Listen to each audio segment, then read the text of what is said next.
بسم اللہ الرحمن الرحیم۔ السلام علیکم ورحمۃ اللہ وبرکاتہ۔ میرے محترم دوستوں، بزرگوں اور میرے محترم سامعین، آج کی میری اس گفتگو کا عنوان ہے ماہ صفر المظفر اور مروجہ تصورات کی حقیقت۔ میرے محترم دوستوں، ماہ صفر ایک عام اسلامی مہینہ ہے۔ ماہ صفر اسلامی سال کا دوسرا مہینہ ہے۔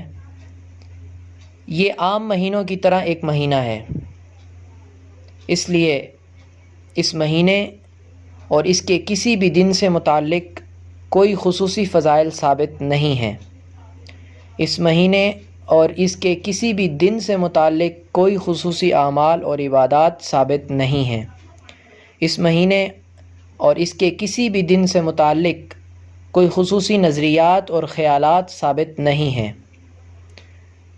ماہ صفر سے متعلق زمانہ جاہلیت میں بھی طرح طرح کی بے بنیاد توہمات رائج تھے، اور دور حاضر میں بھی من گھڑت تصورات عام ہیں۔ جیسا کہ کہا جاتا ہے ماہ صفر نحوست والا مہینہ ہے، نعوذ باللہ من ذالک۔ ماہ صفر میں آسمان سے آفتیں اور بلائیں نازل ہوتی ہیں۔ ماہ صفر میں جنات کی کثرت ہو جاتی ہے۔ ماہ صفر میں شادی بیاہ اور خوشی کی تقریبات منعقد نہیں کرنی چاہیے۔ ماہ صفر میں سفر کرنا یا گھر کی تعمیر کرنا اچھا نہیں ہے۔ الغرض اس طرح کی بہت سی بے بنیاد باتیں، توہمات، تصورات اور خیالات عام ہیں۔ تو میرے محترم دوستو، ماہ صفر سے متعلق ان تمام تر بدشگونیوں، بدفعلیوں، توہمات اور نحوست کے خیالات نہایت ہی من گھڑت ہیں اور غلط ہیں۔ خود حضور اقدس صلی اللہ علیہ وسلم نے ماہ صفر سے متعلق ان تمام باتوں کی تردید فرمائی ہے۔ چنانچہ حضور صلی اللہ علیہ وسلم نے ارشاد فرمایا کہ مرض کا اللہ تعالیٰ کے حکم کے بغیر دوسرے کو لگنا، بدشگونی، مخصوص پرندے کی بدشگونی اور سفر کی نحوست، یہ ساری باتیں بے بنیاد ہیں جن کی کوئی حقیقت نہیں ہے۔ جیسا کہ صحیح بخاری شریف میں ہے، حدثنا محمد بن الحکم حدثنا النضر اخبرنا اسرائیل اخبرنا ابو حسین عن ابی صالح عن ابی ہریرہ رضی اللہ تعالی عنہ عن النبی صلی اللہ علیہ وسلم قال لا عدوى ولا طیرة ولا ہامة ولا سفر۔ اس حدیث میں سفر سے متعلق تمام تر بدشگونیوں، بدفعلیوں، توہمات اور نحوست کے خیالات کی بالکلیہ نفی ہو جاتی ہے۔ یہ حدیث یقیناً متعدد غلط فہمیوں کی اصلاح کے لیے کافی ہے۔ تو میرے محترم سامعین، ماقبل کی تفصیل سے یہ بات بھی بخوبی واضح ہو گئی کہ ماہ صفر میں شادی کرنا بالکل جائز ہے۔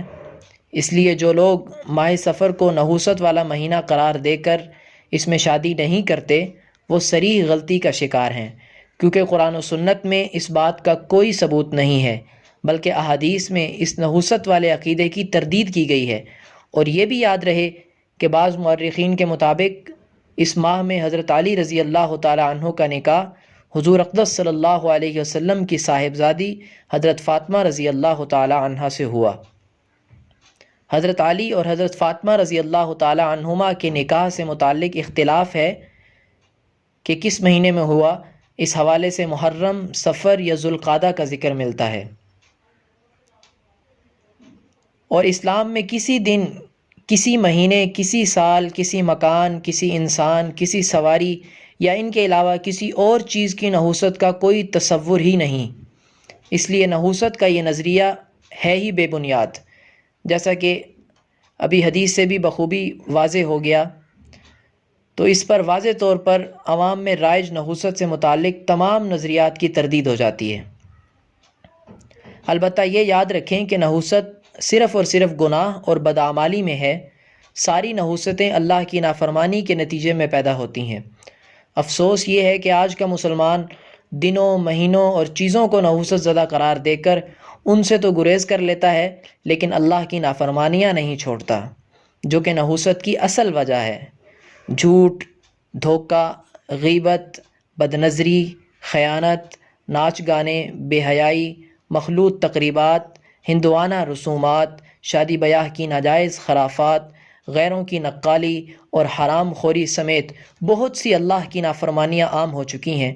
یہ اصل سبب ہے نحوست کا۔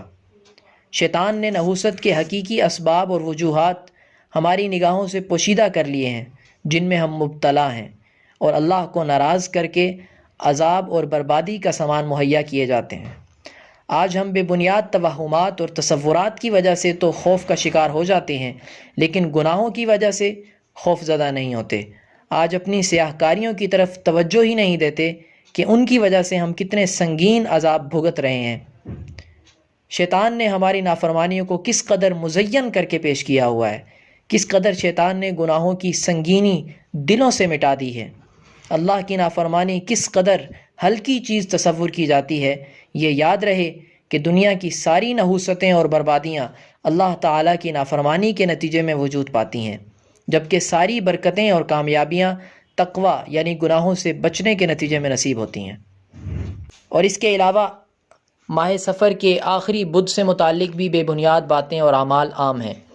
جیسا کہ کہا جاتا ہے حضور اقدس صلی اللہ علیہ وسلم نے سفر کے آخری بدھ کو غسل صحت فرمایا تھا۔ حضور اقدس صلی اللہ علیہ وسلم نے صحت ہو جانے کی خوشی میں چوری پکا کر تناول فرمائی تھی اور تقسیم فرمائی تھی، اس لیے ہمیں بھی یہ پکانی چاہیے۔ بعض لوگ اس خوشی میں اس دن نفلی روزہ رکھتے ہیں۔ واضح رہے کہ شریعت میں ماہ سفر کے آخری بدھ کی کوئی شرعی حیثیت نہیں ہے، اس حوالے سے کوئی فضیلت یا عمل ثابت نہیں ہے، اس لیے یہ تمام باتیں من گھڑت ہیں۔ عوام میں یہ بات رائج ہے کہ حضور اقدس صلی اللہ علیہ وسلم نے سفر کے آخری بدھ کو اپنی بیماری سے شفا یابی کے بعد غسل صحت فرمایا تھا۔ واضح رہے کہ یہ بات ہرگز درست نہیں ہے اور یہ کسی بھی دلیل سے ثابت نہیں ہے، بلکہ جو صحیح بات ثابت ہے وہ اس کے برعکس ہے کہ ماہ سفر کے آخری بدھ کو حضور اقدس صلی اللہ علیہ وسلم کو مرض وفات شروع ہوا تھا یا اس میں شدت واقع ہوئی تھی۔ اور اس کے علاوہ عوام میں یہ حدیث مشہور ہے کہ حضور اقدس صلی اللہ علیہ وسلم نے ارشاد فرمایا کہ جس شخص نے مجھے ماہ سفر ختم ہونے کی خوشخبری دی تو میں اس کو جنت کی بشارت دوں گا۔ تو میرے محترم دوستو، یہ حدیث ہرگز نہیں بلکہ یہ ایک من گھڑت بات ہے۔ متعدد محدثین کرام نے اس کو بے بنیاد اور من گھڑت قرار دیا ہے، اس لیے اس کو حدیث سمجھنا یا اس کو آگے پھیلانا ہرگز جائز نہیں ہے، بلکہ یہ حضور اقدس سرور دو عالم صلی اللہ علیہ وسلم پر بہتان کے زمرے میں آتا ہے، جس پر شدید وعید وارد ہوئی ہے۔ تو اللہ تعالی ہمیں ان تمام خرافات سے، ان توہمات اور خیالات سے بچنے کی توفیق نصیب فرمائے۔ اللہ تعالی ہمیں ہماری غلطیوں کی اصلاح کرنے کی توفیق نصیب فرمائے۔ ماہ سفر کے متعلق یہ جو توہمات ہیں، یہ سب ان کی کوئی حقیقت نہیں ہے۔ اللہ ہمیں ان سے بچنے کی توفیق نصیب فرمائے اور ماہ سفر کو حضور صلی اللہ علیہ وسلم کی تعلیمات کے مطابق گزارنے کی توفیق نصیب فرمائے۔